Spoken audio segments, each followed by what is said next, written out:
আসসালামু আলাইকুম। কেমন আছেন সবাই? আশা করি সবাই ভালো আছেন। আজকের ভিডিও থাকছে কচু ভর্তা। তো আমরা প্রায় নানাভাবে বানিয়ে খাই। তবে আগুনের আঁচে পুড়িয়ে বানানো এই ভর্তার স্বাদ কিন্তু একদমই আলাদা। গরম ভাতের সাথে এই পোড়া কচুর দারুণ গন্ধ আর ঝাল, ঝাল স্বাদ পেলে থালার ভাত যেন নিমেষেই শেষ হয়ে যায়। আজ তাই আপনাদের সাথে শেয়ার করছি ঐতিহ্যবাহী ফ্যান কচু পোড়ার দারুণ এক ভর্তার রেসিপি। খুব সাধারণ কিছু উপকরণ দিয়ে ঝটপট বানিয়ে নেওয়া যায়। চলুন তাহলে শুরু করা যাক।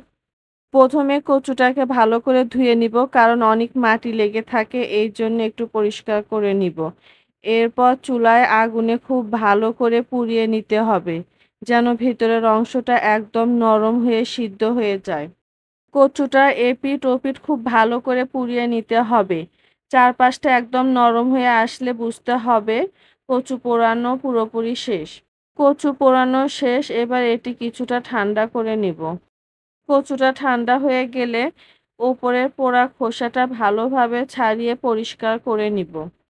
এবার ভর্তা তৈরি করার জন্য আমি নিয়ে নিয়েছি পেঁয়াজ কুচি, রসুন কুচি, শুকনা মরিচ, স্বাদমতো লবণ আর সরিষার তেল। প্রথমে শিলপাটায় কচুটা ভালো করে বেটে নিব। এরপর বেটে নিব পোড়ানো রসুন আর শুকনা মরিচ।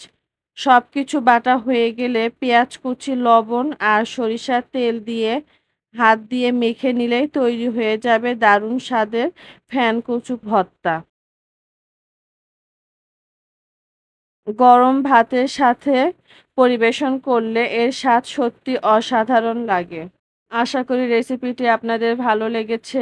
এরকম রেসিপি ভিডিও পেতে আমার চ্যানেলটি সাবস্ক্রাইব করুন এবং আমার পেজটি ফলো করুন। আল্লাহ হাফেজ।